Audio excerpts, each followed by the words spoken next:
Buenas noches a todos, mi nombre es Osiris Zamora Garza y esta noche quiero hablarles de diferentes asuntos, sobre todo teniendo en cuenta que son asuntos y violaciones a la ley cometidos por jueces, ministros y magistrados.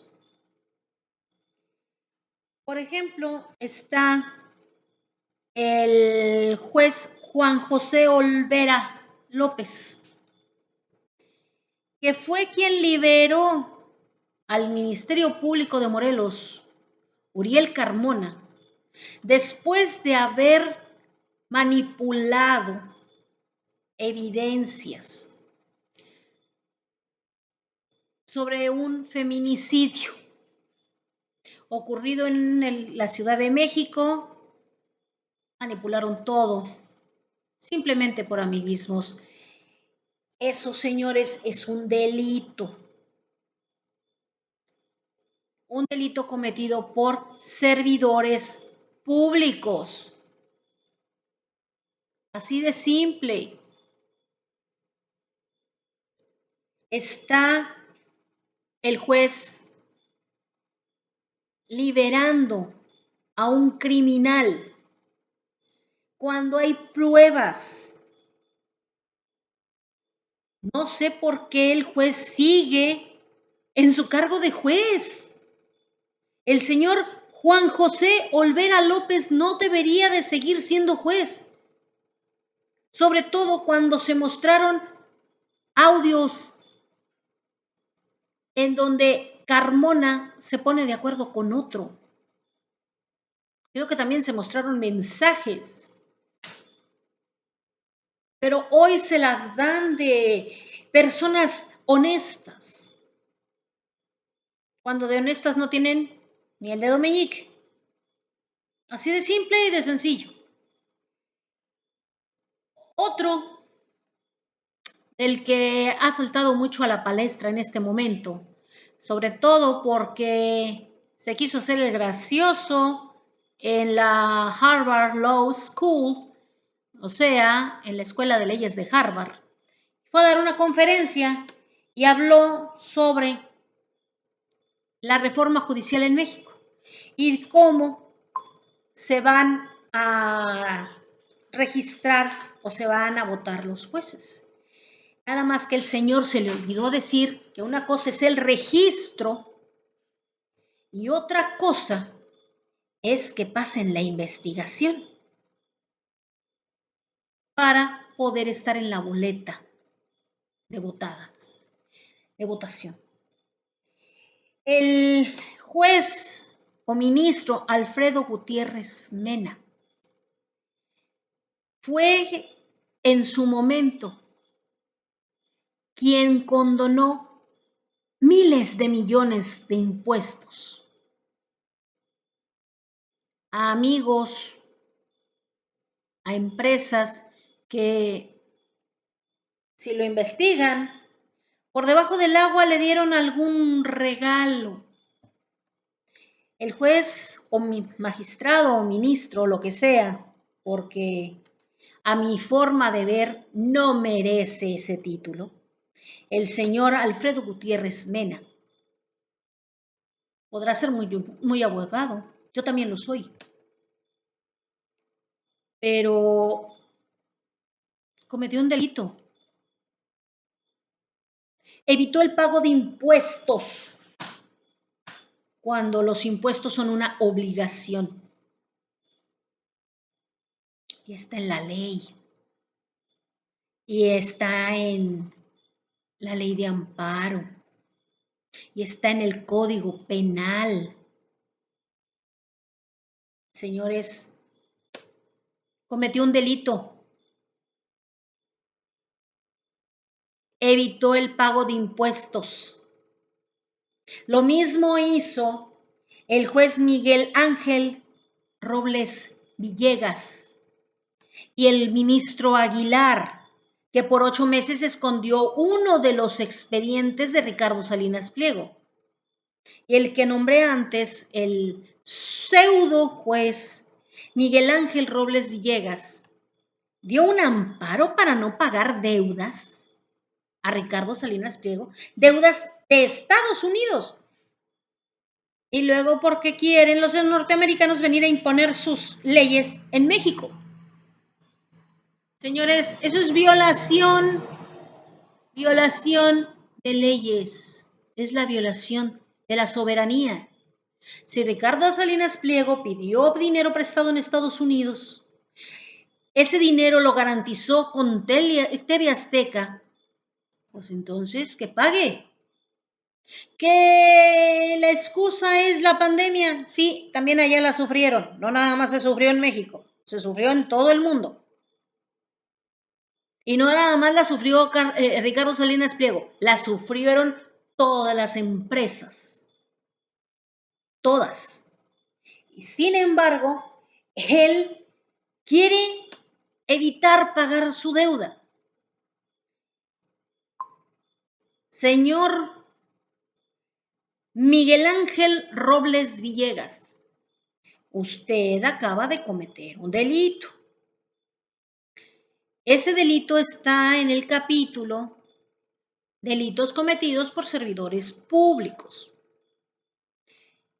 porque está evitando que se cumpla una obligación, que se cumpla una deuda. Y están parando a este señor cuando no hay amparo posible. La deuda está demostrada. Entonces, yo le debo a la tienda de Electra, pero como perdí mi trabajo con la pandemia, pues ya no le voy a pagar. Y basándonos en la tesis que usted acaba de poner en la ley de, como ley, en la ley de amparo, al darle un amparo al señor, pues entonces Electra no me puede cobrar. Así de simple, usted acaba de poner una tesis jurisprudencial. Sí, faltan otras 4 tesis parecidas, pero tesis es tesis. Y como ya hay una sentencia firme, pues basándonos en ese criterio, pues me la tienen que aplicar a mí también y a todo el que le deba Electra. Así es que, señores, busquen esa tesis, esa sentencia firme que ampara a no pagar una deuda de Salinas Pliego para que ustedes puedan pedir un amparo en contra de Salinas Pliego. Ya hemos visto varias veces en televisión, en YouTube, videos, cómo llega personal de Electra a romper puertas para hacer un embargo porque le deben dinero. ¿Perdón? ¿Quién los autoriza? Ellos no son nadie. Debe de haber un procedimiento legal para un embargo. Y sin embargo, ese procedimiento brilló por su ausencia. Porque el señor sí puede presentarse a la casa de un particular porque le deben una lavadora y puede embargar, llevarse la lavadora y más cosas porque me debe, tiene una deuda muy grande. Ajá. Y a él hay que ampararlo para que no pague sus deudas. ¿Quién es él comparado con el resto del pueblo? La ley es para todos, lo dijo la ministra Norma Piña. La ley es para todos. Entonces, ¿por qué protegen a Salinas Pliego, pero no protegen a los demás mexicanos? ¿Dónde está el asunto ahí? Para colmo está el ministro Aguilar, que, bueno, estamos hablando de que el amparo que le dieron a Salinas Pliego viola el artículo 51, fracción 7 de la ley de amparo. Y luego viene el ministro Aguilar y esconde por 8 meses uno de los expedientes de Salinas Pliego, evitando que se lleve a cabo un procedimiento que se debe llevar. Eso, señores, también es violación de la ley. Y violar la ley es un delito cometido por un servidor público. Está mal. Luego, para colmo, tenemos el hecho de que el ministro Aguilar metió desde hace 10 años, a su hija a trabajar en el Poder Judicial como proyectista. ¿A qué me refiero? Que la jovencita o señorita o seño o como le quieran llamar, porque no sé si es binaria, es LGTB, es una dama, ya no sé con eso del woke. La metió a trabajar al Poder Judicial con el salario de un magistrado. Quiere decir que al año la señora debe de andar ganando más de 300,000 pesos. Pero su labor es elaborar, realizar, escribir. Me estoy pareciendo de la Micha con tantos sinónimos. Los proyectos de sentencia. Esa es la labor de un proyectista. Estudiar el caso, hacer el proyecto de sentencia, pasárselo a su superior que viene siendo el secretario de la mesa del juzgado, porque deben de saber la dinámica de un juzgado. Un juzgado de distrito se divide en mesas: mesa civil, mesa penal, mesas de amparo. Las mesas de civil pueden llevar asuntos de comercio o de administrativos. Muy simple. Cada mesa tiene un secretario como jefe y ese secretario es el que hace todo el procedimiento del expediente. Pues bien, esa proyectista trabaja bajo las órdenes de un secretario, del secretario de la mesa. No sé en qué mesa trabaje la seño, hija de el ministro Aguilar. Lo que sí sé es que la señorita,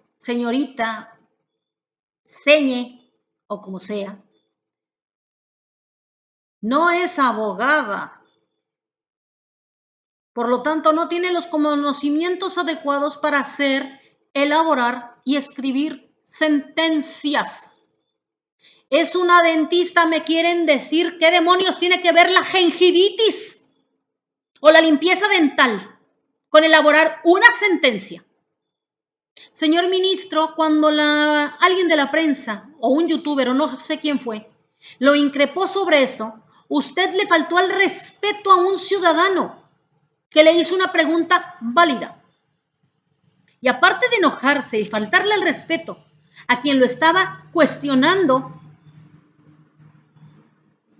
aceptó que su hija es una dentista y que la metió a trabajar al Poder Judicial. Pero olvidó que su hija puede ser procesada por violar el Código Penal Federal, artículo 214, fracción primera. Ejercicio de una profesión sin licencia. Porque para ser proyectista legal, para hacer sentencias, proyectos de sentencia, entiéndase bien, se debe de ser abogado. Entonces, ¿qué demonios está haciendo una dentista haciendo proyectos de sentencia para un juzgado? Y lo peor de todo, ganando como mínimo 3 veces más el salario normal de un proyectista, porque está recibiendo el salario de un magistrado. ¿En serio? Aparte de ejercicio sin licencia de una profesión para la que no está preparada, es fraude, porque ella está como proyectista. Y resulta que le están pagando como magistrada. Y todavía se ofende, ministro Aguilar, de que le pregunten. ¿En serio?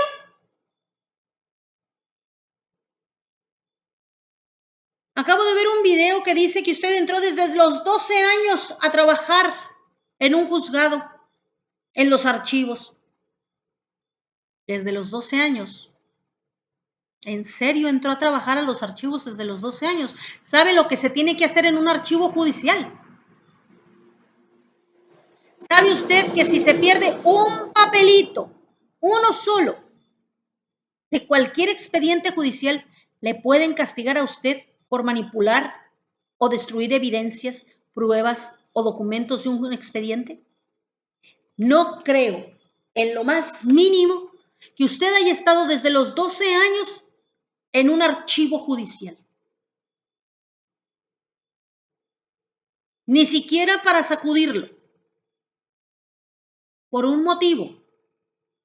Si usted movía, perdía o dañaba un expediente, habría terminado en la cárcel, aún a los 12 años. Ahora acaba de salir otro asunto. Resulta que el oficial mayor, contratada por Norma Piña, no es administradora y es la que administra los dineros de la corte. Es enfermera y ni siquiera enfermera, es técnico en enfermería, porque hay niveles. Eso quiere decir que terminó la secundaria y se fue a hacer un cursito de enfermería. Técnico en enfermería.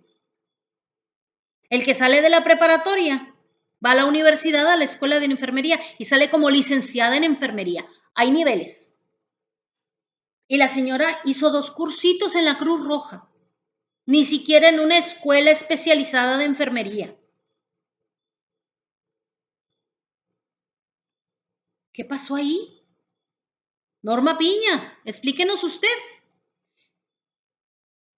Otra ejerciendo una profesión para la que no está preparada. Si empezamos a buscar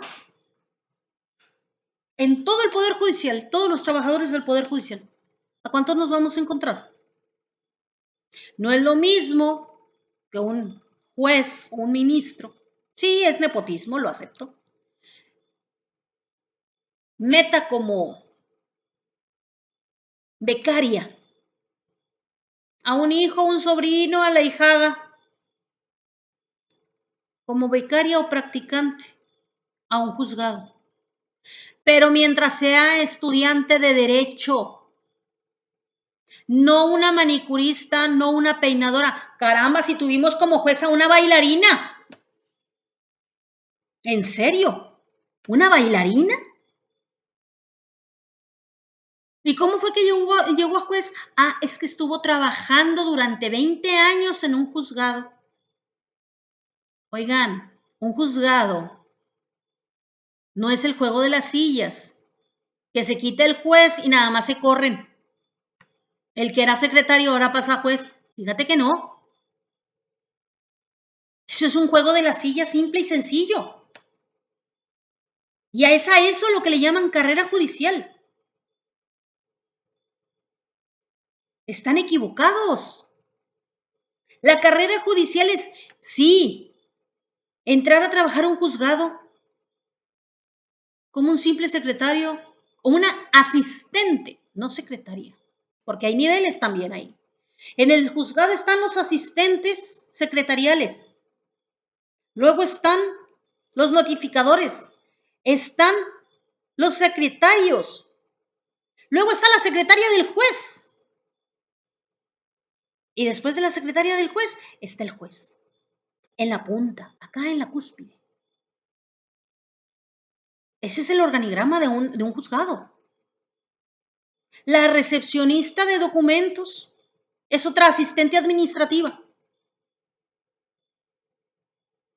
El más bajo es el intendente, que es el que se dedica a limpiar las oficinas. Oficinas, baños, todo. Pero no por eso el que entró de intendente hoy en 20 años va a ser juez. Porque como se fue el juez, se fueron jubilando, se fueron yendo, pues nada más me voy corriendo la sillita hasta que llego juez, ¿no? Eso no es carrera judicial, señores. Eso es un juego de las sillas.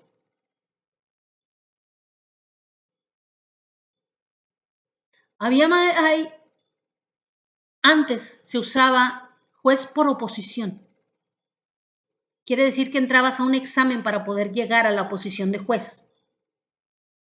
Pero desde hace un tiempo no lo usan, porque están usando ese jueguito de las sillas llamado carrera judicial. Eso es un pecado. Un crimen contra el poder judicial, contra la ley. Porque ya tuvimos a una jueza bailarina, a una oficial mayor que es una enfermera. Tenemos bueno, ¿para qué decir? A una proyectista que es dentista. ¿Cuántos más vamos a tener iguales? En serio. ¿Qué faltas a la ley? ¿Qué faltas al procedimiento y qué falta de honestidad? Pero, como lo hacen ustedes, está correcto. Y luego para colmo nos sale el ministro Carranca a decir que ellos como ministros pueden violar la ley si lo creen conveniente y justo. ¿En serio? ¿Vamos a hacer así las cosas? Hay que violar la ley si lo creen conveniente y justo porque si no, la ley va a estar en venta. Señores, la ley ha estado en venta desde que ustedes se creen con el derecho de modificar, hacer y deshacer de las leyes. Sí, a veces hay que interpretar la ley, pero no es interpretar, es aclarar. ¿Por qué? Porque la ley está escrita, sale del Congreso y se hace ley. No es labor de un juez ni de la Suprema Corte crear las leyes. Eso lo hace el Congreso de la Unión. Ambas cámaras.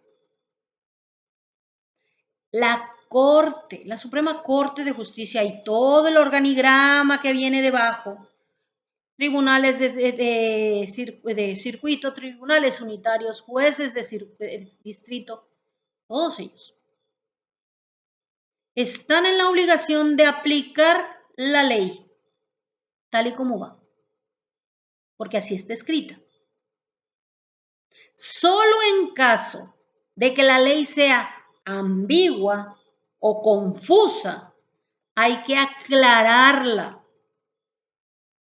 Pero en el caso de la jueza Nancy Juárez Salas, no hay ninguna confusión, no hay ninguna ambigüedad. La señora violó la ley, violó el procedimiento. Y se los voy a decir por qué. Cuando ustedes van y meten sus abogados, o ustedes como abogados, van y meten una demanda al juzgado, no se la recibe el juez, no se la recibe el secretario, se la recibe una asistente administrativa que está en la recepción de documentos, que maneja, bueno, cuando yo estuve trabajando en un juzgado, maneja una computadora que tiene un programa que dice qué mesa le toca el expediente. Si es un asunto penal, puede ir a la mesa 1, mesa 2, mesa 3, dependiendo de cuántas mesas tenga el juzgado. Y esto se va a la cantidad de población que haya en el distrito de ese juzgado.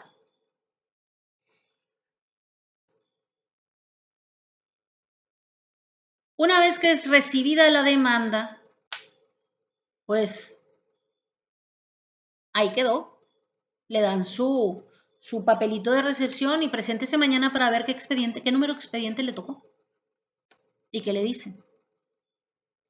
La recepcionista tiene que tomar el ticket y la orden de recepción y pasarlo a la mesa que le tocó. En este caso, al ser una demanda de amparo, digamos que le toca a la mesa 1 del juzgado X. ¿Qué es lo que pasa? El juzgado de distrito en Coatzacoalcos, mesa 1,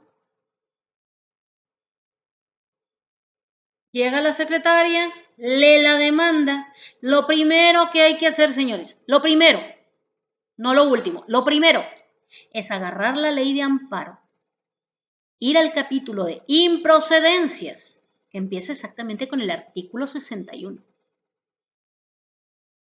Y lo primero que van a encontrar con el artículo 61 es: las demandas de amparo son improcedentes cuando, fracción primera, van en contra de una reforma o de una ley constitucional, de la Constitución. Artículo 61, fracción primera. La demanda de amparo es improcedente cuando, fracción primera, se actúa en contra de una reforma, adición a la Constitución. ¿Qué es lo que tenía que hacer ahí la secretaria de la mesa de amparo del distrito de Coatzacoalcos? Muy simple. Agarrar una hojita, hacer un expediente, poner el número de expediente que acababa de salir de la computadora de la recepcionista, hacer un oficio que dijera: la demanda, se aceptó la demanda con fecha fulana de tal, y se le anuncia al quejoso que su demanda es improcedente debido, dice, basándonos en el artículo 61, fracción primera de la ley de amparo. Nada más. Texto más, texto menos, dependiendo del gusto del juzgado. Pero básicamente es lo que tenía que decir. Que la demanda se había aceptado, sí, pero que no puede proceder por ser improcedente debido al artículo 61, fracción primera. Por lo tanto, la demanda se desecha y se cierra el expediente. Se lo firma y lo autoriza la secretaria. Se pasa al juez para que firme la sentencia de improcedencia y de desecho del expediente. Notifíquese. Punto. Después vienen las firmas y se publica en la lista de actuaciones del juzgado del día siguiente, para que el abogado que interpuso la demanda vaya y vea la lista. Ah, sí, ya me salió una notificación, permítame la de esa. Ah, me rechazaron la demanda por improcedente. Entonces póngase a llorar. Pero no, la jueza Nancy Juárez Salas, en vez de corregir a su secretaria de amparo, se fue directamente a una sentencia definitiva. Primero no checó el artículo 61, el capítulo de improcedencias. Se brincó la audiencia de la suspensión provisional y se fue directamente a una sentencia definitiva. Olvidando que, número uno, ella tampoco tiene autoridad contra una reforma constitucional, contra un acto que ya es consumado. Porque la reforma ya había sido publicada y todavía sale con la burrada de ordenar que en 24 horas se retire.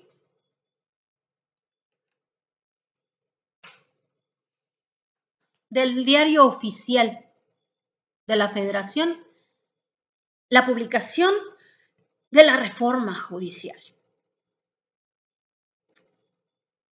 Eso es una ambigüedad, señora, porque yo puedo agarrar una publicación física del diario y retirarla. Pero resulta que esa publicación, pues ya modificó la Constitución, así es que ya está en la Constitución. ¿Qué va a hacer? ¿También arrancarle la hojita a la Constitución? ¿Va a destruir la Constitución usted?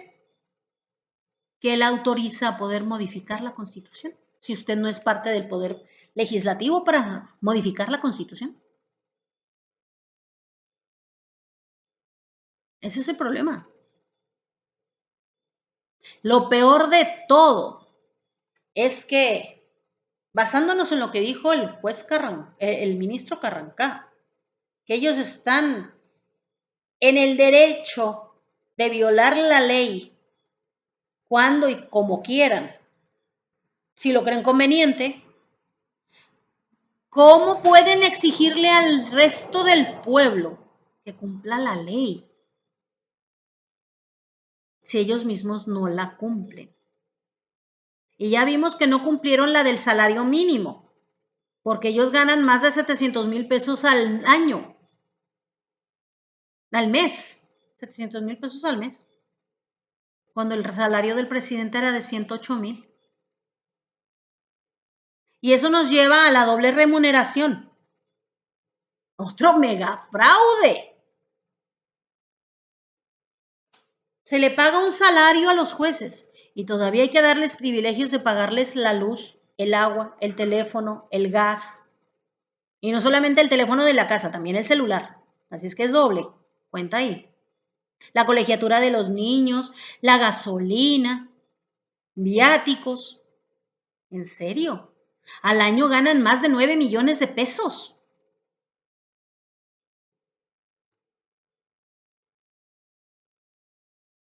¿Qué les pasa? ¿Qué les pasa? Y luego quieren una pensión dorada, mantenerlos el resto de su vida. Cada año hay que darles 3 autos, 3 camionetas blindadas de lujo. Son privilegios que no merecen. Digo, con el salario que tienen, cualquiera que gane 100,000 pesos al mes puede pagar el agua, la luz, el gas y el teléfono de su casa. Pagar la colegiatura de sus hijos, la universidad, pagar su propia gasolina, pagar su celular, el internet. Pero no, señores, ustedes quieren que el pueblo se los pague. ¿De cuándo acá es legal una doble remuneración? Pero según ustedes, no son privilegios. Y luego le ven la cara a los pobres idiotas del Poder Judicial, porque están acabando con la carrera judicial. Ya quedamos en que no hay carrera judicial, es un juego de las sillas. Y con ese juego de las sillas, en 20 años, la manicurista que entró como secretaria llega juez. ¿Y qué sabe de leyes? Nada.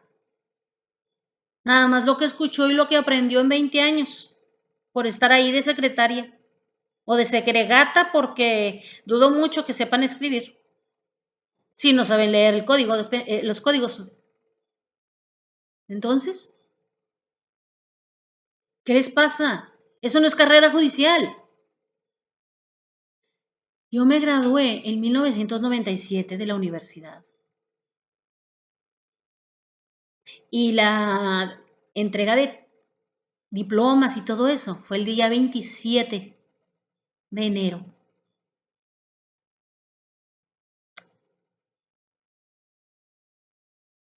¿Saben que ese era el día de mi cumpleaños? Es el día de mi cumpleaños. Me gradué el día de mi cumpleaños.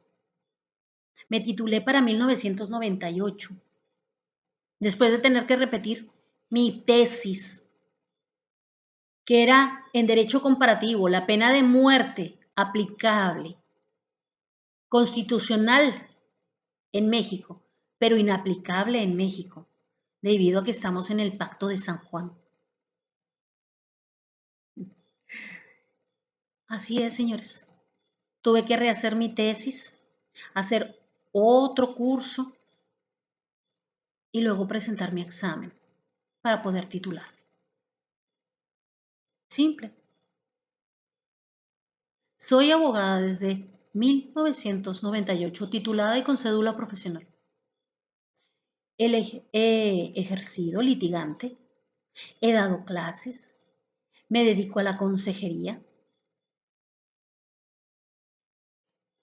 y parece que sé más de leyes que muchos de ustedes, porque está visto que desconocen la ley o simplemente les importa 3 kilos de pepino lo que diga el código, lo que digan los libros. Las cosas o son como ustedes quieren o no son. Ahí está el ministro Aguilar escondiendo 8 meses un expediente de Salinas Pliego, impidiendo que se lleve a cabo un juicio. Eso es un delito de servidor público. O está el juez Gutiérrez Mena condonando impuestos, miles de millones de impuestos. Dinero que le hacía falta al gobierno para hacer más escuelas, para comprar más medicina para los hospitales. Pero no, él prefirió condonarlos. Qué mal. Si un juez es el primero que viola la ley, ¿cómo quieren hacer cumplir la ley a los demás?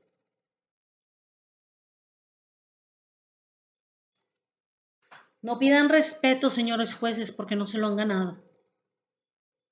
Han violado la ley, han violentado. Y para colmo de males, cuando le dijeron a Claudia de la notificación que iba a recibir de la jueza de Coatzacoalcos, fue el viernes pasado, hasta la fecha de hoy la señora presidenta no ha recibido una notificación. ¿En serio? ¿Que no se supone que las notificaciones del juzgado se hacen con acuse de recibo al día siguiente? Y no creo que la distancia de Coatzacoalcos, Veracruz, a la Ciudad de México deba tardarse más de 2 días. Así es que, ¿cómo se atreve a decir que da 24 horas para el cumplimiento de la ley si ni siquiera la han notificado? Si no hay notificación, no se ha violado la ley. No hay desacato. ¿Y saben por qué no hay desacato? Porque no hay una notificación oficial. El que se lo diga a una reportera y le diga, oiga, ¿y qué va a hacer con la sentencia que dio la jueza de Coatzacoalcos? ¿Con la suspensión no definitiva? Pues no me ha notificado nada. Y como no me ha notificado nada, no puedo hacer nada, así es que no voy a cumplir nada. Porque cumplirla antes de ser notificada sería otra ilegalidad. Porque ¿quién le dijo? ¿Dónde está el papelito del juez que diga que tiene que obedecer? Todo ese berrinche y ese bochinche que se ha hecho de que si es ilegal el desacato de Claudia, nuestra presidenta, no son más de que bocazas. Porque hasta que no le notifiquen y les faltan una canasta de blanquillos para notificarla. Así de simple. En una canasta de 4 o 5 blanquillos, no, una canasta de 3 docenas.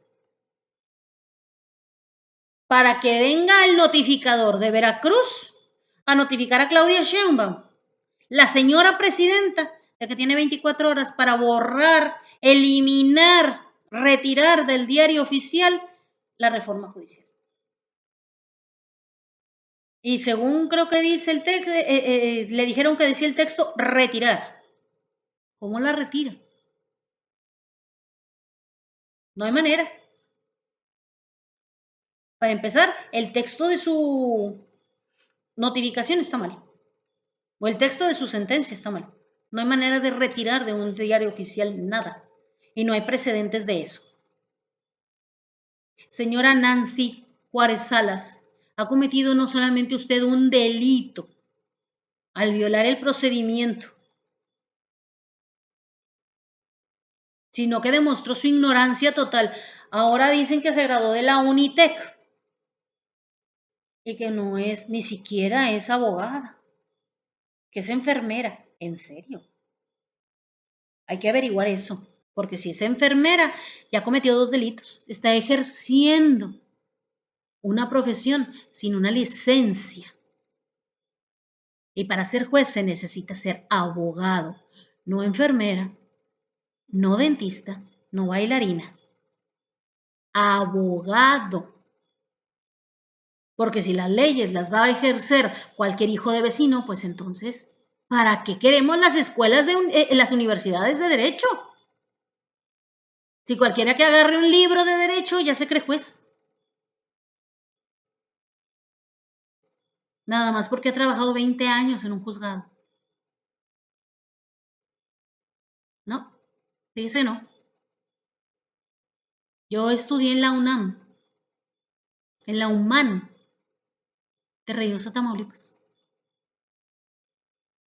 Y en ese momento, cuando yo estaba estudiando, estaba otra universidad, más difícil todavía que la UMAN, Universidad México-Americana del Norte. Estaba la Universidad Valle de Bravo, que ya desapareció. La compró la Unitec precisamente. Y saben una cosa, fui a ver a una amiga que estudiaba ahí y tenía un examen de derecho mercantil.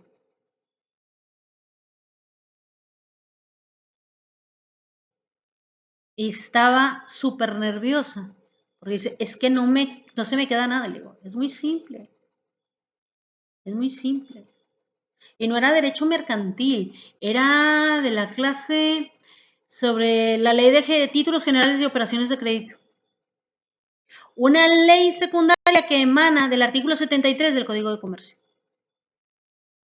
Fíjense nada más. Estamos hablando de hace más de 20 años que presenté yo ese examen y ella lo iba a presentar oral, yo lo presenté escrito. Y todavía me acuerdo.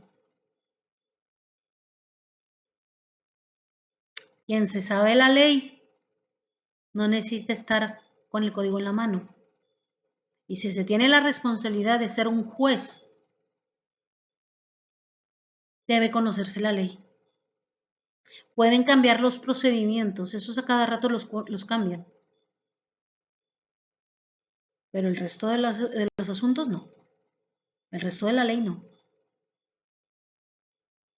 Y si tanto batalla con su memoria, tenga la ley en la mano. Conocí un juez que tenía los 150 tomos de la jurisprudencia, tanto la antigua, que se basa en hechos históricos, que ya no podrían ser aplicables en este momento. Eso dicen porque de que los aplicas. Son datos históricos.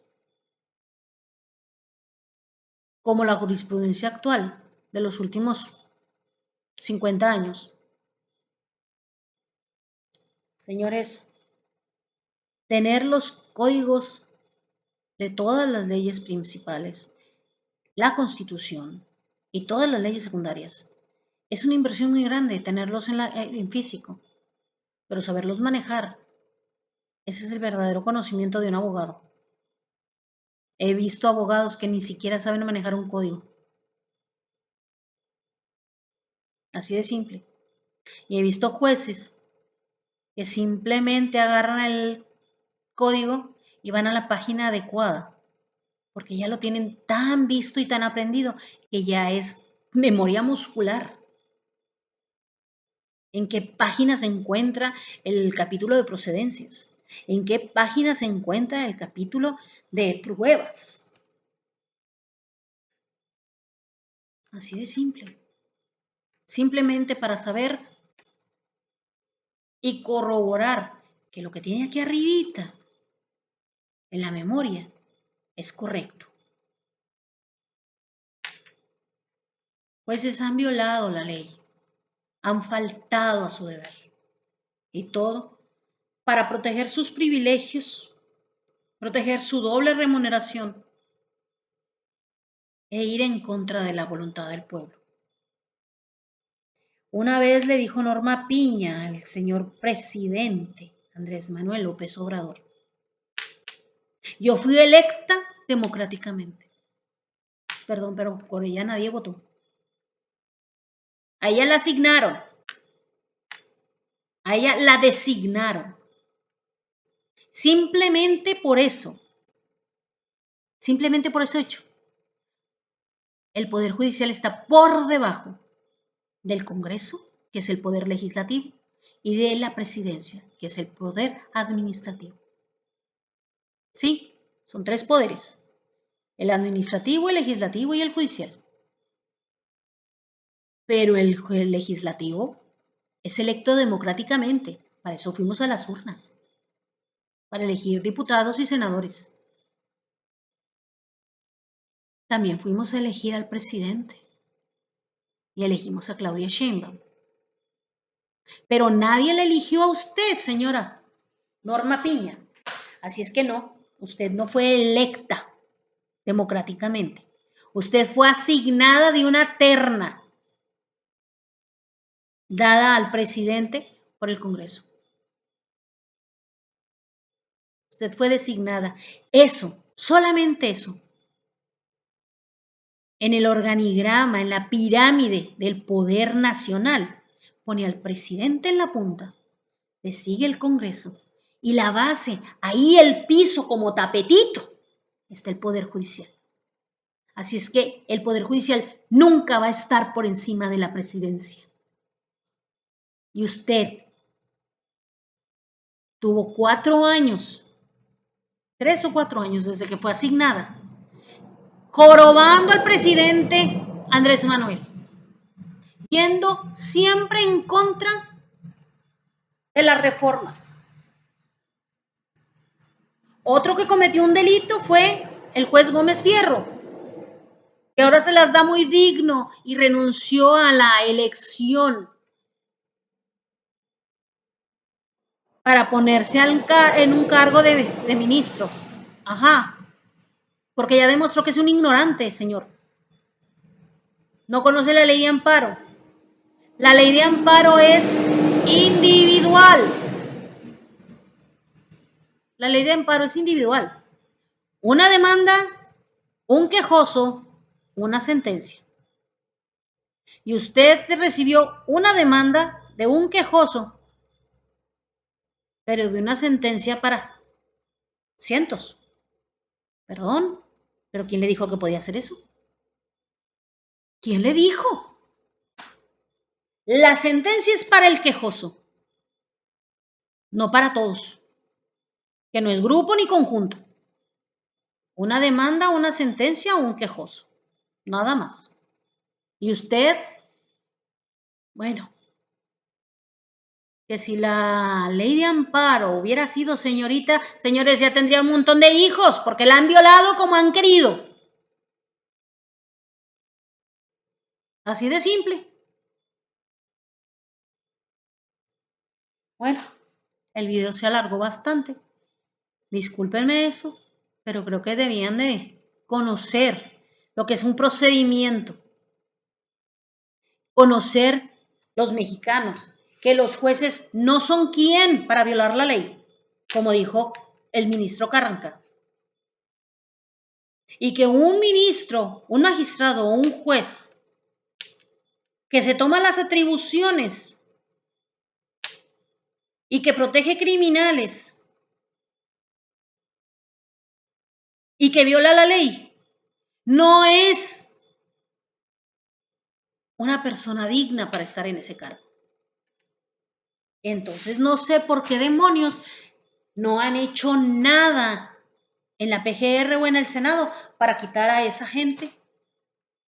¿Dónde está el Consejo de la Judicatura? ¿Qué demonios está haciendo? Debieron de haber hecho algo en cuanto el juez Gómez Fierro cometió la ilegalidad de generalizar una sentencia de amparo individual. O cuando el juez